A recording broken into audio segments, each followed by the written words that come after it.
Hey, hey, hey, hey, it's Noyjeetut here. Everything at the dentist went good. I actually got the assistant to the braces guy. I don't know the terminology, obviously. But I got the girl I liked, so good times. Although they did put these elastics on me. You see these? Uh-uh. To help correct my bite. And that's a pain in the ass. You gotta take them out when you're gonna eat. You gotta leave them on during your sleep. Try to wear them as much as you can during the day to help correct your bite. Figuring them out was fun. You have to kind of put the band on the tip of your finger to where it kind of just uh, slides right off onto the hooks. So good times. At first, when I had them on, right after everything was tightened, it really felt like every tooth in my mouth had a cavity. So maybe I'll make a how-to video on how to put those bad boys on because I was given very little instruction. And I had to figure it out by myself. And maybe if I help you, anyone else that was put in that situation, it could be me, just correcting their mistake of giving little direction on something that's very hard.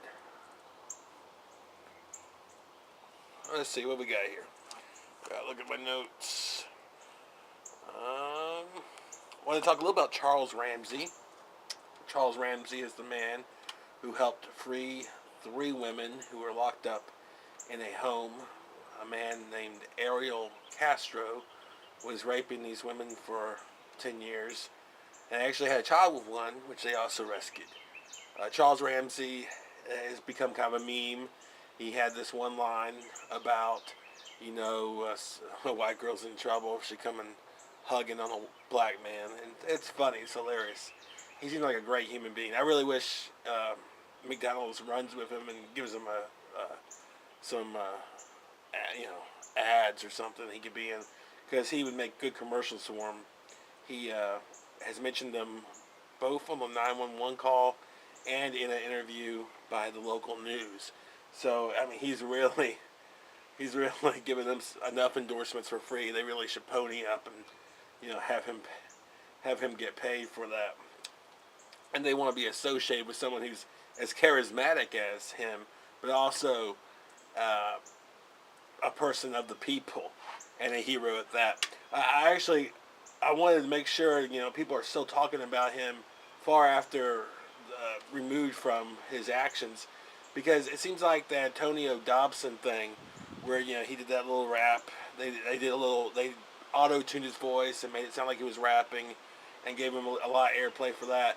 I mean, really, when it boils down to it, he didn't do much. I think once his sister started screaming, the attacker left, and he just did a thing about, we coming after y'all.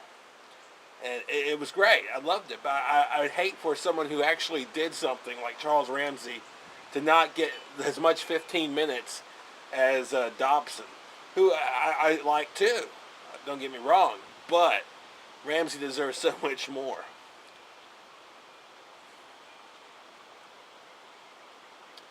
Something that people only I've seen in forums have been talking about is I think the girl, I forget her name, Amanda, I believe.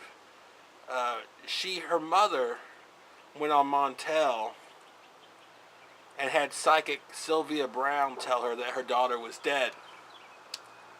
And of course, she was very wrong. And her mother died a few years later from I believe, heart disease. And it just shows how bad it is for people to rely on psychics to give them any kind of insight on their lives. I don't. I've seen people can kill themselves with just no hope, and I'm not gonna go out and say she was gonna live forever, but someone telling you your daughter's dead, and if you have belief to think that person has some kind of insight, and there's Montel Williams, acting like this woman who has some insight, and she's just a big phony. Sylvia Browne, if you ever heard her, the biggest thing she should be for is just a mascot for not smoking. because she talks like a frog. She's like, "Oh, honey, no, I'm sorry. I'm sorry. Do you live near a lake?" "Oh, we live near a lake." "Okay, you live near a lake. I believe he's gonna die very soon. They're gonna recover the body, but you're not gonna be able to tell it's him, okay, honey?" She's a big phony bitch, and people should stop listening to her. This is the biggest red flag ever. She's incredibly wrong. That girl was alive, and she's alive today, and she decided she'd play on the statistics that would say that that girl's dead, and seem like some great fortune teller, when in reality it backfired, and these women recovered. So there you go. That's all I wanted to say about that. Sylvia Browne, the douche. Charles Ramsey, a hero, and so on and so on.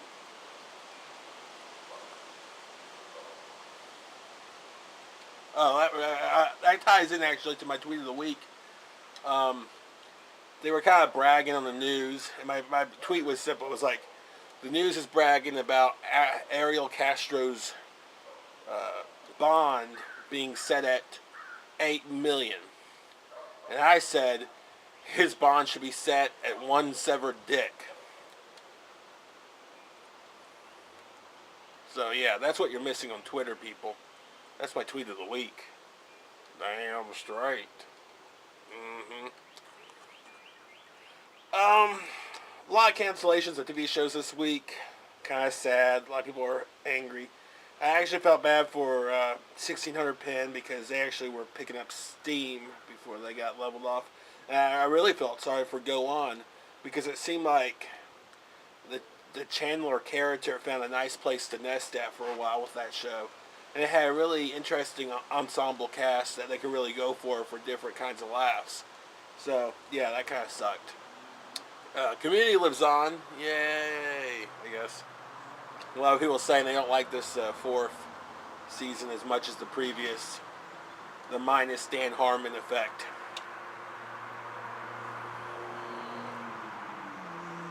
But what I wanted to talk about was Happy Endings is now over. Um, some people liked it, some people did not. I was kind of on the fence. It was pretty good in some parts. It had rapid fire comedy, but a lot of times you really didn't feel like you cared about half the characters.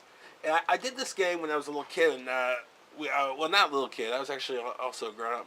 But when that '70s show ended, I tried to. There was 6 kids in that core group, and I said, which 3 are going to go on to do better than the other 3? And I picked it right. I picked Topher Grayson. I picked Mila Kunis. And, of course, the easy one was Kelso. What's his name? Let's just call him Kelso, because that's how people are going to remember him. I dropped Hyde, I dropped Fez, and I dropped Donna. Is not really going to be doing anything. So I like to do that with Happy Endings, too. And I just remember the character names. But I think Brad will go on, Penny will go on, and Max will go on. There's your 3 that will become successful in other roles. Brad's easy because he's a Wayne's, and Wayne's always float to the top. Penny, she just had a different look than most women. I think she's able to make fun of herself, and that's big for women in comedy. If they're able to do that, they're able to earn some brownie points right off the bat. Max, that guy is very versatile, and I find him funny as he was playing the kind of outrageous homosexual character. I think he could really do any kind of character that involves him being a dude. So yeah, that's who I see going on. I did not like the 2 sisters as much. I did not like, what was that one guy that had the meat truck? I didn't like him. No. I don't remember his name. So yeah, it's a fun little game. Yeah, the minute I knew, the worst thing for that '70s show during the end is like Donna wouldn't marry Eric because she wanted to travel the world and live. And the funny part in real life is Topher had way more going for him than Donna did in real life. But in the show, it seemed like Donna wanted to be able to live life to the fullest. So what happened though? They wrote her character like that. Well, then later, when Topher no longer wanted to be part of the show and had better offers, he goes to Africa, and there's Donna still in the basement of Eric Foreman. So I always thought that was kind of funny. It just their real lives did not go along at all with the characters.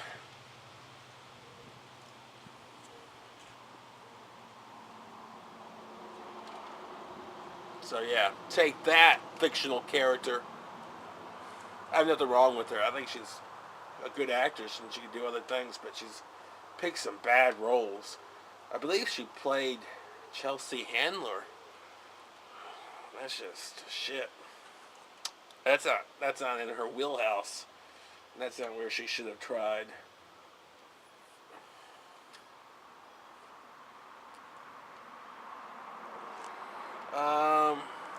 The rest of this, I just want to talk about documentaries I watched this week. I actually watched, I think, 4 documentaries, which is pretty good. I saw Queen of Versailles. I've been wanting to watch that for a while. It's a riches to rags story about a timeshare mogul who had mortgages on all of his properties when 2008 happened, and that really fucked him up. It was interesting. It was kind of sad, but not too sad, because there's something about entitlement. Watching entitlement people hit rock bottom, it's fun, but there's also like a safety net involved. It seems like they never hit rock bottom. They still they spent a little less, but still not that much less. So it was kind of aggravating to watch because they still weren't getting it. What you want is you want that almost that movie time, the movie kind of story where these rich people are humbled and learn life lessons and learn how to climb back to the top. And yeah, I didn't get that, but it was a fun documentary and it's real and it happened. And the wife of the man who's 30 years younger is trying to get a reality show, probably out of E or TLC or something, and that'll probably happen. They'll probably be right back on top, not too long after.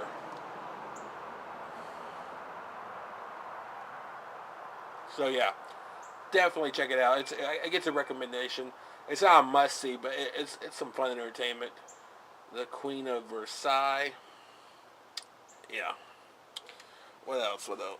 I finished up 56 Up, which is where they document children from 7 years, every 7 years from 7 years old. And the recent one is 56. But overall, as a series, it was great. I really wish there were more. I really wish I was 7 years or 14 years into the future.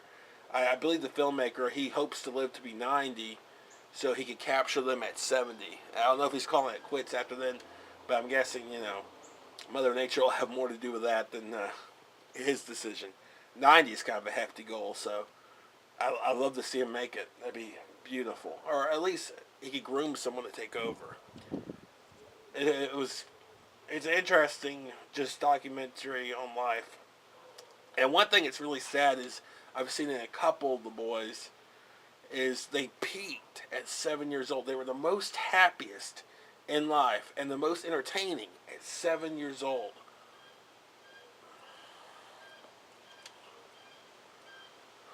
That's pretty fucked up.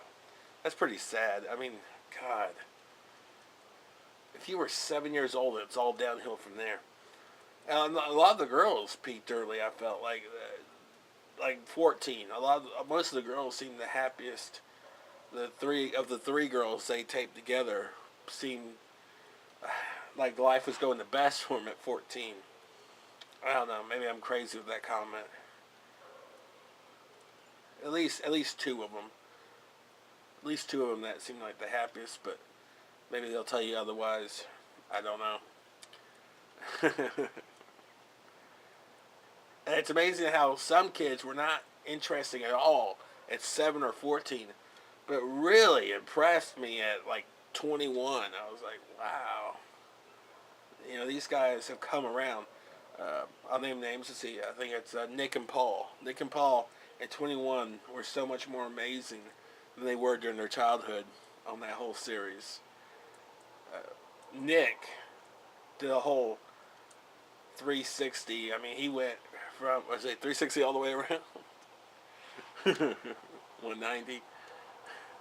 Where he went from just being so nervous around the camera and just, he just all of a sudden became articulate about everything. And it was fun to watch. So yeah, check that out. 56 up after you've seen all the other ones. 7, 14, 21, 28, 35, 42. Yeah, 40. Yeah, 42, 49, 56. So it'll give you some time. I also saw uh, Wild Wonderful Whites of West Virginia.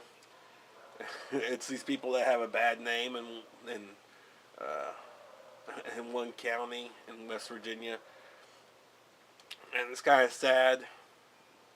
It's kind of funny, but mostly sad. It's mostly sad. It feels like you almost have to pretend that the people within it are dogs, so it doesn't kill your hope for humanity any. But it's sad. I feel like they were given kind of, they were disserviced in life from the beginning, because the great grandfather and the one that started this whole family was actually a coal miner, and he was paid by the company store. If you ever heard the song 16 Tons, what would happen is the company store, they would pay you in money you could only exchange in that small town's general store that the people that put up the coal mine, started the coal mine, also owned. And then they start underpaying you. So you can never move away. It's really a tricky way to kind of make some kind of entrapment slavery scheme happen. And it's really sick. The sickest part is, you think if someone was paying you off money, like not with real money, fake money that can only be exchanged at the general store, they pay you more than the regular dollar is worth. Because at least a dollar is versatile, and their money, it should be like, at least double what regular money is. But they were paying them less than that, which is just disgusting. And he found that as a way to justify himself, going out and making plenty of Social Security fraud, and getting all of his kids' checks at an early age. And it's really a wild documentary. It's not really all about that. It's more about the fast shoe tap dancing to all the redneck fiddle playing, and it has a lot of drug use in it, and a lot of a lot of sad sex. So yeah, there you go. Check it out if you want. I know Joe Rogan loves it. I don't think I could watch it twice. It just kind of makes me ill. It kind of makes me sad, and it just, all these women have this weird baritone voice in that family too. They all have this weird voice. It's creepy as hell. I'm the prettiest girl here. I'm the best stripper ever. It's just this weird voice really creeps me the fuck out. But it's fun, maybe one time watch. A lot of craziness going on. A lot of depressing shit too. So, there you go. I also watched Paul Williams Is Alive, which is a documentary about songwriter and singer Paul Williams, who peaked in the 70s, got hooked on drugs in the 80s, and has been clean for the last 2 decades, I believe. And a filmmaker, a guy who did Vegas Vacation, of the Chevy Chase franchise, and a lot of commercials, decided to do a documentary on him, and how surprised he was to find he was still alive, and how inspired he was by that man's music. I like Paul Williams, and I could watch Paul Williams talk about his life all day. The most annoying part is this director. He has no idea how to do a documentary. I've never seen someone who's documenting something actually stifle his subject. I've never seen it. This guy cut Paul Williams off mid-story when he was talking about a time that his father was drunk driving with him in the car. And if he had let him tell that story, it would help him come full circle and finish his story about how he found himself in the very same shoes as his father with his young kids. But no, this guy wanted to hear more about the business and not less about this guy's personal life. And I was, yeah, I just lost all respect for the filmmaker at that point. And I say filmmaker lightly. It's just amazing that he would try to, edit Paul Williams while he's making the documentary. You could cut that out if you want afterwards, but you tape that footage, and that is a great story. And I feel kind of sad that I didn't get to hear all of it. It seemed like he wanted more action shots. He wanted to be Paul Williams' friend. He wanted to be walking and talking with him and interrupt his conversations instead of getting in a room with him and just having dead one-on-one conversation like a podcast. It would have been so much deeper if he just went with that. If he just tried to pick this guy's brain, say, hey, give me 30 minutes, whenever I'm around you while you're touring, and we could really get into your brain and get some great stories out and figure out what was your road to recovery and all of this. But he did not do that at all. Instead, he became a little nuisance, a little shithead walking around behind him, disturbing him and trying to get into personal conversations he was having with his business manager. That's what the little prick tried to do, and I didn't appreciate it at all. And he tried to make Paul Williams look out of line as much as he could when Paul Williams was telling him to shut off the camera. But what he really is more like a paparazzi. He's more like a TMZ guy than he is an actual filmmaker, and that's what he brought. That's what he brought to this. A feel of just someone who's out of line trying to get some kind of juicy gossip story when really there's so much more meat to the person that is Paul Williams. So there you go. I enjoyed it for what it was. I like Paul Williams. I just think the director went way out of line with how he was making it. And I really wish it was someone else who got to do this, because Paul Williams actually at one point drove him to a storage unit and gave him all of his VHS tapes of everything he recorded of himself being guest on shows. And I felt really bad for Paul at that point. I thought that was a big mistake, because someone else could take that footage and make such a much better documentary than this guy did. But I still recommend it. I still say watch it. Watch it so you can know more about Paul Williams, but also watch it so you can learn what not to do when you're trying to make a documentary.